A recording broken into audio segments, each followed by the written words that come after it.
الله من الشيطان الرجيم. بسم الله الرحمن الرحيم.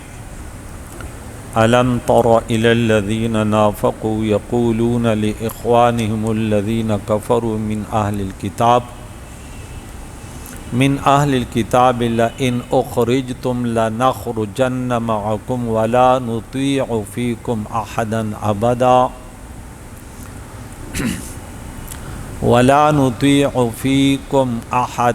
أبدا وإن قتلتم لننصرنكم والله يشهد إنهم لكاذبون.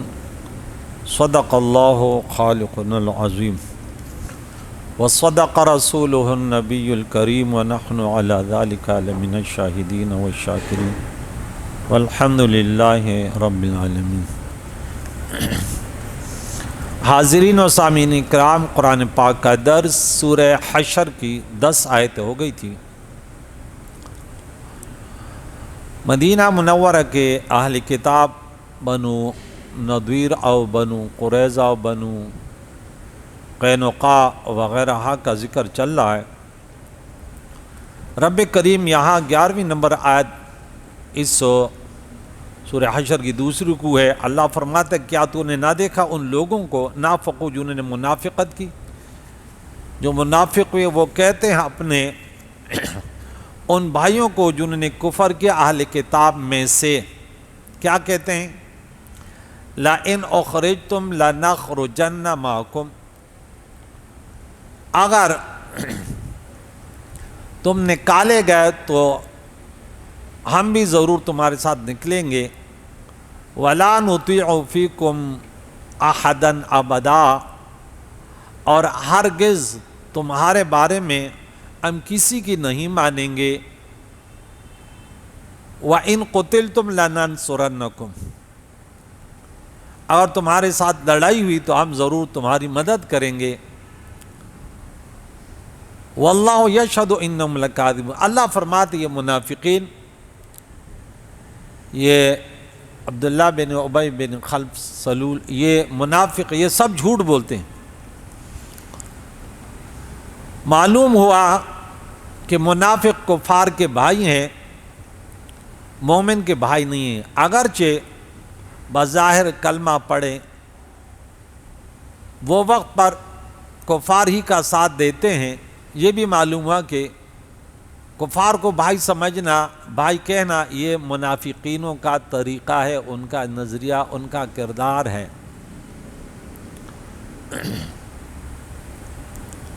اگر تم نکالے گئے تو انہوں نے کہا، مدینہ منورہ کے منافقینوں نے یہود مدینہ بنو نضیر سے خفیہ معاہدے کیے تھے کہ اگر تم سے مسلمانوں کی جنگ ہوئی تو ہم تمہاری مدد کریں گے، اور اگر مسلمان غالب آ کر تمہیں جلا وطن کر دیں تو ہم تمہارے ساتھ چلیں گے.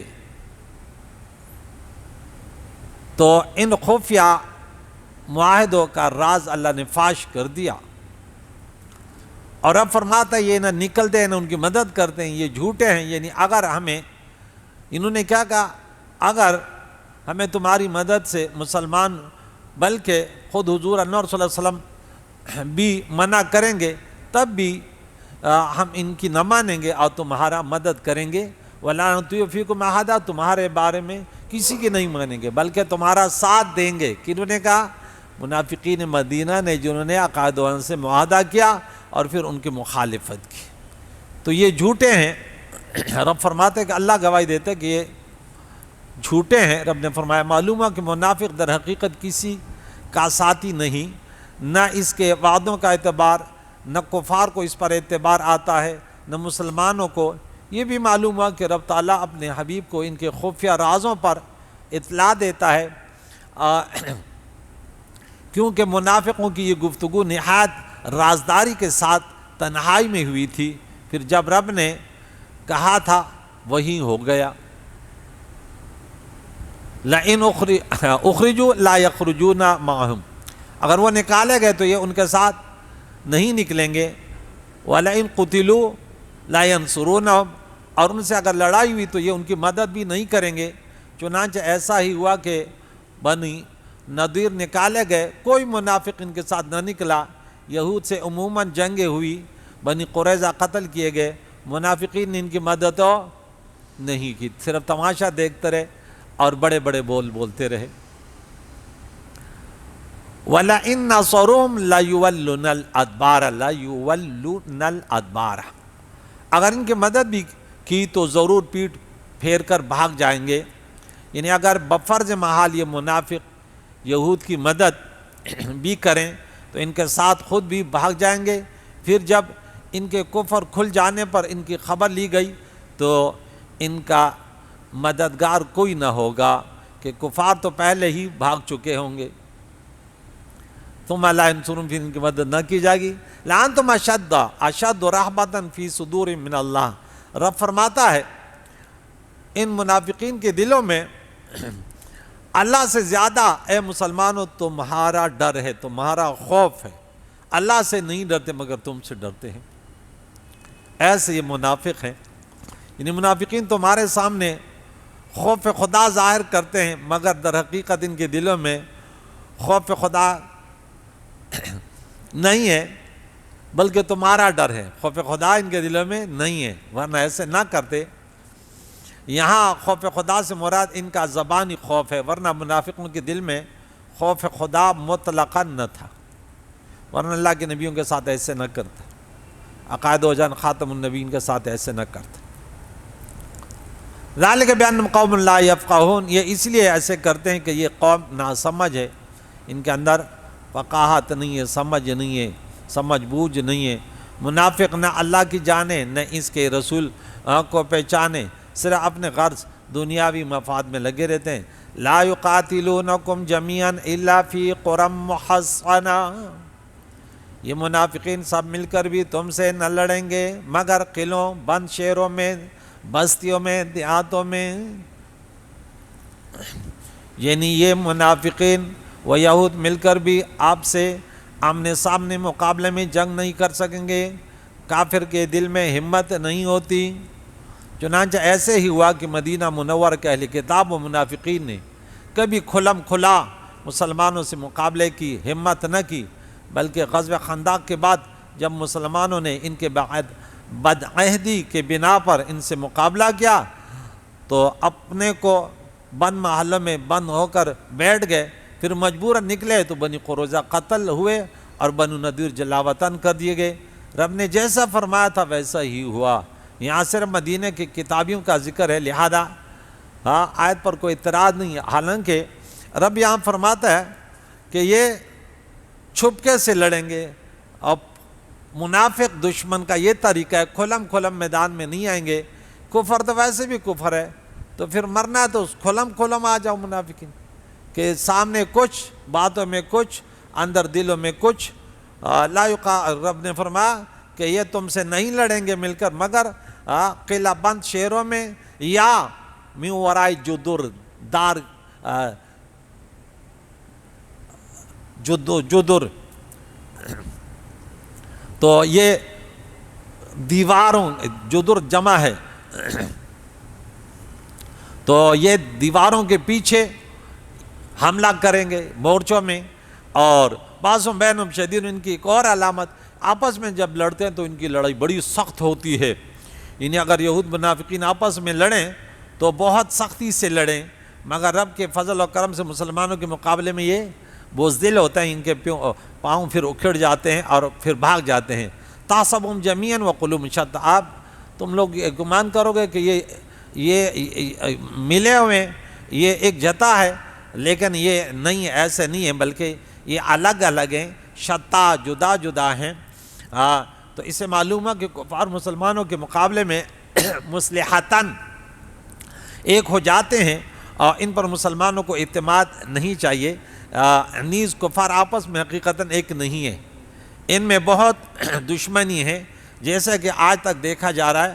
انگریز، جرمن، ہند اور سکھ، یہودی اور عیسائی، ان میں سے اختلافات قیامت تک رہیں گے اور یہ لڑتے رہیں گے، بظاہر یوں لگتا ہے۔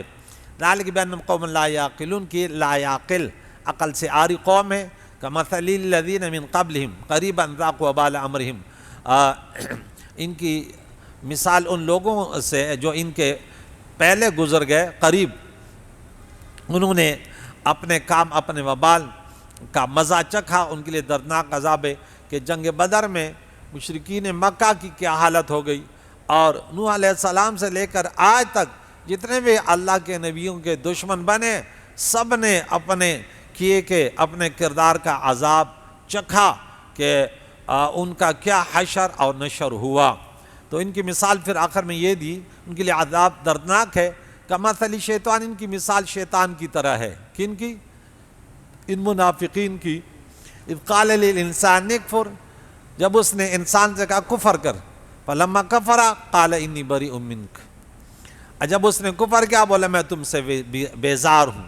انی اخاف اللہ رب العالمین، میں اللہ سے ڈرتا ہوں جو تمام جہان کا پروردگار ہے۔ فکان عاقبتہما انہما فی النار خالدین فیہا، اور دونوں کا انجام یہ ہوا کہ وہ دونوں آگ میں ہمیشہ اس میں رہے۔ وذالک جزاء الظالمین، اور یہی ظالموں کی سزا ہے۔ منافق لوگ شیطان کے طرح کفار سے کفر کراتے ہیں، پھر وقت پر منہ پھیر دیتے ہیں۔ معلوم ہے کہ اللہ کا ڈرنا اللہ سے یہ تقوی ہے کہ انسان نافرمانی نہ کرے، یہ نہیں کہ بس زبان سے کچھ کہے میں خوف رکھتا ہوں اور کردار سے کچھ کرے۔ سورہ انفال میں غالباً آیت نمبر 48 میں ہم پڑھ چکے تھے کہ وہاں پہ شیطان نے کیا حملہ کیا تھا اور کیا کہا اور پھر کیسے بھاگا۔ سورہ انفال یہاں پہ رب فرماتا ہے وَإِذْ زَيَّنَ لَهُمُ الشَّيْطَانُ أَعْمَالَهُمْ، جب ان کے لیے شیطان ان کے برے اعمالوں کو خوبصورت بنایا اور آگے آ رہا ہے کہ تم غالب رہو گے اور میں تمہارا ساتھ دیتا ہوں۔ وَقَالَ لَا غَالِبَ لَكُمُ الْيَوْمَ، آج کوئی تم پر غالب نہیں آ سکتا۔ جنگ بدر کے دن ابلیس سراقہ بن مالک سردار بنی کنانہ کی شکل میں شیاطین کی جماعت لیے ہوئے کفار عرب کے پاس آیا اور کہا تم بے فکر رہیو، بنی کنانہ سے تمہیں کوئی ضرر نہیں پہنچے گا، میں اور میری یہ ساری جماعت تمہارے ساتھ ہے۔ جنگ جب شروع ہوئی تو اس کا ہاتھ حارث ابن حشام کے ہاتھ میں تھا۔ اس مردود نے جب فرشتے اترتے دیکھا تو اپنا ہاتھ حارث کے ہاتھ سے چھوڑا کر بھاگنے لگا، اور اس نے کہا پکارا کہاں جا رہے ہو؟ بولا جو میں دیکھتا ہوں وہ تم نہیں دیکھتے، اور پھر وہاں سے مصیبت کے وقت بھاگ گیا۔ تو اللہ تعالیٰ نے فرمایا اس نے کیا کہا کہ وَإِنِّي جَارٌ لَكُمْ، اور میں تو تمہیں پناہ دیتا ہوں، میں تمہارا مددگار ہوں۔ فَلَمَّا تَرَاءَتِ الْفِئَتَانِ، جب دونوں لشکروں کو آمنے سامنے دیکھا، نَكَصَ عَقْلَهُ عَلَىٰ عَقِبَيْهِ، نے ایڑیوں کے بل پھر کے بھاگ گیا۔ وَقَالَ إِنِّي بَرِيءٌ مِّنكُم، میں تم سے بیزار ہوں۔ کیوں؟ اِنِّي أَرَىٰ مَا لَا تَرَوْنَ، میں جو دیکھتا ہوں وہ تم نہیں دیکھتے۔ اِنِّي أَخَافُ اللَّهَ، یہاں بھی انہوں نے کہا میں اللہ سے ڈرتا ہوں، وَاللَّهُ شَدِيدُ الْعِقَابِ، یہ بھی منافقین کی پوری بیمار یہاں پہ جنگ بدر میں ان کا جو کردار تھا منافقین کا، شیطان کا کردار یہ دکھایا گیا۔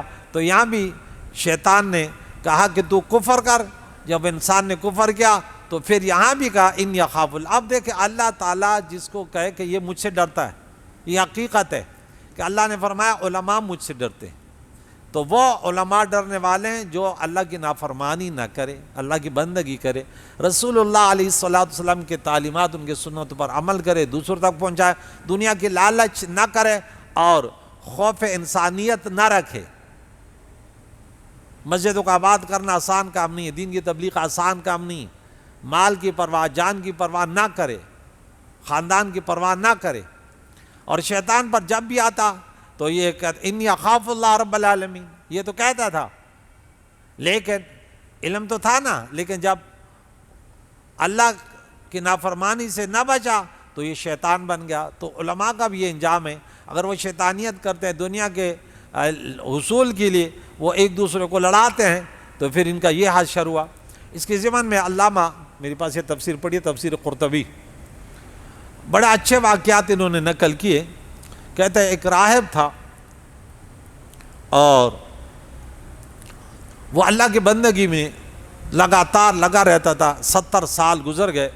شیطان نے کہا کوئی ہے کہ میرے طرف سے اس کفایت کرے اس کے لیے, کہ اس کے مقابلے, کہ اس کے لیے وہ مقابلہ کرے, اور اس کو, یہ تو بڑا آگے نکلا ہے, اللہ کی بندگی کر رہے رات دن, اور مجھے اس سے بڑا خطرہ ہے. شیطان اپنے دشمنوں پر, شیطان کا دشمن کون ہے؟ جو اللہ کی بندگی کرتے. ایک شیطان تھا جس کا نام کیا تھا؟ ابید. ابید کے معنی سفید, یوم تبید وجوہ تسود, لیکن وہ نام اس کا ابید تھا. اس کا کام ہمیشہ انبیاء علیہ السلام کے پیچھے, پیارے عقائد و جہان کے پیچھے, اور کئی قرآن پاک کے اس میں انہوں نے بڑے بڑے حملے بھی کیے. تو اس نے بولے یہ کام میں کرتا ہوں. اور اب دیکھیں شیطان کے حملے کیسے ہوتے ہیں نا. ہم اکثر لوگوں کو بتاتے ہیں کہ اب یہ نہیں دیکھو کہ یہ امامہ ہے, پیر ہے, نہیں, اس کا کردار تو دیکھو, نماز پڑھتا ہے نہیں پڑھتا, کیا اوامر کے امتثال کے لیے اس کا کیا طریقہ کار, نواہ کے اجتناب میں کیسا ہے. صرف امام اور بڑے جبے پہننے سے مولوی تھوڑا ہی ہو گیا, ممبر پر بیٹھنے سے مولوی تھوڑی ہوتا ہے, جب اس کا کردار صحیح نہیں ہے. اب یہ بھی ایک راہب اور پیر کی لباس جبہ وغیرہ پہن کے ان کے پاس گیا, بولا میں آپ کے پاس آتا ہوں. اس نے بولا, توجہ نہیں کی, یہ ان کے گرجے اور ان کی عبادت گاہ سے باہر وہاں کھڑا ہو کے عبادت پہ لگ گیا. پھر کافی عرصہ اس نے دیکھا یار یہ تو لگاتار لگا ہوا ہے. پھر ان کو اجازت دی, آیا بیٹھا, بولا تو کون؟ بولا میں بھی, آپ اللہ کے بہت بڑے ولی ہیں, میں آپ سے کچھ سیکھنا چاہتا ہوں, آپ کے ساتھ عبادت. پوری لگے رہے. برسیسا جو ہے اس کے بارے میں جو علامہ قرطبی نے لکھا کہ وہ 10 دن کے بعد جو ہے کھانا کھاتا تھا, یا جو ہے نا 2 دن 3 دن بعد کھانا کھاتا تھا, روزے سے ہوتا تھا, مسلسل عبادت میں ہوتا تھا. یہ جب آیا تو یہ تو 40 دن تک لگا رہا. اس کو بھی بڑا ہوا کہ یار یہ تو بھی کوئی پہنچا ہوا ہے. اب دیکھیں اس کا حملہ دیکھیں کہ بولا چلو دشمنی ایسا نہیں, وہی منافقت کرنا شیطانوں کا کام ہے, کھلم لڑنا یہ مسلمانوں کا کام ہے. یہ غلط, یہ صحیح ہے. وَمَكَرُوا وَمَكَرَ اللَّهُ, انہوں نے خفیہ تدبیر کی, اللہ نے ان سے پھر کیا حالت کیا, انہوں نے مکر و فریب کیا, لیکن اللہ نے خفیہ تدبیر کی. تو پھر انہوں نے بولا میں آپ کو کچھ دم وغیرہ سکھاتا ہوں, آپ لوگوں کو دم کرو گے تو بس صحیح ہو جائیں گے. اب اس نے بولا اب دیکھیں اکثر ایسے بھی لوگ ہوتے ہیں کہ ان کے پاس بہت ساری عورتیں آتی ہیں اور بس یہ وہ, اور اس میں اکثر میں اس میں جھوٹے ہوتے ہیں, یہ جو عمل ہوتے ہیں ان میں اکثر جھوٹے ہوتے ہیں. ادھر ادھر کی لگا کے لوگوں کو لڑانا, فیملی میں یوں ہے فلاں, عورتیں ان کے لائن لگے رہتے ہیں, بس پیسہ بٹولنا ان کا کام ہے. ورنہ میں کہتا ہوں ان کو آزمانے کا صحیح طریقہ ہے, کوئی صحیح سلامت انسان ہو, بالکل صحت مند ہو, اور کاروبار بھی صحیح اس کے پاس چلے, پھر یہ کیا کہتا ہے پتہ چل جائے کہ کتنے پانی میں ہے. بہرحال یہ پھر گیا اور ایک شخص کا گلہ دبایا, بولا پھر لوگوں کو بولا ان کے پاس جنات ہے. پھر ان کو راستہ بھی دکھایا کہ برسیسا کے پاس, برسیسا کو تو پہلے پٹی پڑھا چکا تھا کہ تو یہ پڑھے گا جس مریض پر وہ صحیح ہو جائے گا. وہ تو اللہ کی بندگی میں لگ رہا, اس کو پتہ تھوڑی تھا کہ یہ شیطان حملہ کرنے والا ہے. وہ جب آیا شف کیا تو بس صحیح ہو گیا. بولا دیکھ چلتے چلتے اس نے یہ طریقہ اپنا اور جا شیطان کے پاس گیا, بولا اب کام ہو گیا, آپ کو مبارک ہو, اب بچ کے نہیں جائے گا, میں نے ایسے جال پھیلایا ہوا ہے. اب یہ چلتے چلتے بادشاہ کی بیٹی تک پہنچ گیا, اس کا گلہ دبایا. بادشاہ تو مر گیا تھا, پھر اس کے نائب کوئی اور ہے کہ تو ان کے بھائی تھے, ان کو بتایا کہ تم برسیسا کے پاس لے جاؤ, اس کے پاس دم ہے. وہ آئے, برسیسا نے بولا نہیں میں دم وغیرہ نہیں کرتا, ہٹو میں اپنے اللہ کی بندگی کرتا ہوں. شیطان نے کہا ان کے ساتھ ایک قبہ بناؤ, اس میں اس کو رکھو اور یہ یہاں رہے گی. تو وہ وہاں رہی. تو ایک دن برسیسا نے دیکھا, پھر دیکھا کچھ اس کا دل اس پر, اب دیکھا آہستہ آہستہ برے مجالس جو ہے نا برا اثر کرتے ہیں, اور یہ چلتے چلتے چلتے شیطان نے بڑے حملے کر کے آخر کار بدکاری کروا دی شیطان نے. اب اس کا عمل ہو گیا. پھر اس نے ان سے کہا کہ دیکھ اب تو بدنامی ہو جائے گی, تو ایسے کر اس کو مار دے. اور پھر پٹی پڑھا دی کہ تو اس کو کہہ دے کہ وہ اس کا جو جن تھا نا شیطان, وہ اس کو لے گیا, باقی تو بے فکر ہو جا. اب اس کو مار دیا, جا کے کسی پہاڑوں میں ان کو دفنا دیا عورت کو. شیطان ادھر پہنچ گیا ابیت ان کے بھائیوں کے پاس کہ تمہیں پتا اس کا کیا ہوا، جاؤ پتہ کرو۔ وہ تو برسیسا نے مار دی، برسیسا کے پاس گیا، بولا کیا ہوا، ہماری بہن تو نہیں ہے، کہاں گئی؟ بولا نہیں، وہ شیطان اس کا جو ہے نا وہ جن وہ لے گیا۔ اچھا، وہ پھر آ گیا، بولا ٹھیک ہے، اس نے کہا تو لے گیا ہوگا۔ آیا، بولا ایسے نہیں ہے، ارے فلاں پہاڑ فلاں جگہ میں اس نے دفنائی ہوئی جگہ اس کو دکھائی، لے گیا ان کو سب کو، اور پورا نشاندہی کہ اس نے مارا ہے۔ بہرحال برسیسا کے وہ جو جھونپڑی وغیرہ تھی، عبادت خانہ تھا، اس کو لوگوں نے ویران کیا، پکڑ لیا کہ تو یہ مکاری کرنے کے لیے بیٹھا ہوا ہے، جھوٹ بولتا ہے۔ اس نے پورا واقعہ کر دیا کہ ہاں یہ ایسے ایسے مجھ سے یہ غلطی ہوئی۔ اب یہ شیطان اس کے بعد پھر بھی آیا، بولا ایسے ہے، میں ابھی بھی تمہیں چھڑا سکتا ہوں، یہ سب کچھ میں نے کیا لیکن ابھی بھی تمہیں چھڑا سکتا ہوں۔ بولا کیا، میں کیا کروں؟ بولا مجھے ایک سجدہ کرو بس، میں تمہیں چھڑاتا ہوں۔ پھر اس نے اس کو سجدہ کیا، جب سجدہ کیا، اذ قال الانسان نکفر، جب اس نے یہ کفر کیا، بولا ارے بس میرا یہ کام تھا، پھر بھاگ گیا۔ بولا تو جان تیرا کام جانے۔ اس کو تختہ دار پہ لٹکا کر ایمان سے خالی کر کر اس بڑے ولی کو ٹھکانے پہنچا۔ رب فرماتے شیطان کے یہاں پہ اور واقعہ بھی ہے کہ 3 بھائی تھے، ان کی بہن تھی، وہ جہاد کے لیے گئے، انہوں نے ان کے پاس ایک راہب کے پاس بٹھایا، وہ آہستہ محنت کرتے کرتے کرتے آخر کار ان کے ساتھ یہ بھی کاروائی کروائی، اور یعنی بڑے بڑے اولیاء کو انہوں نے کیسے گمراہ کیا شیطان نے۔ تو اس لیے اللہ تعالیٰ قرآن میں فرماتے ہیں گناہ نہ کرو، نہیں فرما بلکہ گناہ کے قریب نہ جاؤ، وَلَا تَقْرَبُوا الزِّنَا۔ تو یہ شیطان کا وار ہے کہ ان سب کو گمراہ کیا، کافر بنایا اور جہنم رسید کیا، مدینہ منورہ سے نکال دیا۔ بنو قینقاع وہاں مر گئے، بنو قریظہ مر گئے، بنو نذیر جلا وطن ہو گئے، ان کے پراپرٹیاں، ان کی جائیدادیں سب گئی۔ کیوں؟ شیطان کے پنجے میں آ گئے تھے، شیطان کے وسوسے۔ شیطان کو تھوڑی سی جگہ مل جائے بس، دنیا کے ذریعے، دنیا کی محبت اور ان کے لیے رسول اللہ علیہ السلام کی طریقوں کو چھوڑ دینا کہ چلو توبہ کر لوں گا۔ اس برسیسا کو بھی انہوں نے کہا نا چلو توبہ کر لے گا، اس کو مار دے، جان تو چھوٹ جائے گی، لوگ تو بدنام نہیں ہوں گے۔ تو اس کے باتوں میں آیا اور جہنم میں پہنچ گیا۔ تو یہ آج کا سبق تھا کہ بنو قریظہ، بنو نذیر، منافقین مدینہ نے یہود کا ساتھ دیا اور اندرونی طور پہ ان سے ملے، اور رب ان سے کہا کہ ہم تمہارے ساتھ نکلنے کو تیار ہیں، تمہارے ساتھ ان کے خلاف لڑنے کو تیار ہیں، اور رب کریم نے فرمایا یہ جھوٹ بولتے ہیں، اور تمہارا خوف ان کے دلوں میں اللہ کے خوف سے زیادہ ہے، اور یہ ایک ناسمجھ قوم ہے، یہ تم سے مل کر نہیں لڑ سکتے میدان جنگ میں، مگر قلعہ بند شہروں میں اور یا دیواروں کے پیچھے ان کے آپس میں لڑائی بڑی سخت ہے۔ اب تم گمان کرو گے کہ یہ ایک ہیں لیکن ان کے دل الگ الگ ہیں، یہ ایک قوم لا عقل ہے، نہ سمجھنے والی قوم ہے۔ یہ مثال پہلے لوگوں میں، قریب لوگوں میں گزری کہ وہ کتنے اللہ کے عذاب کے سزاوار ہوئے، اور انہوں نے اپنے کیے کہ اعمالوں کی سزا چکھی، یہ دردناک عذاب ہے۔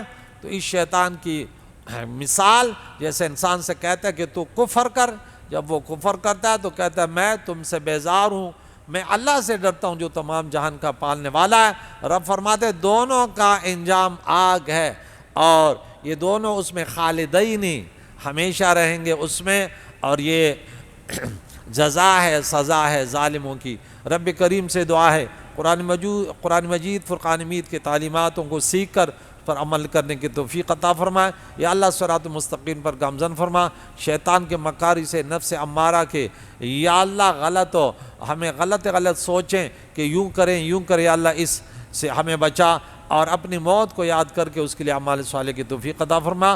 وصلی اللہ تعالی علی خیر خلقہ محمد وعلی آلہ واصحابہ اجمعین برحمتک۔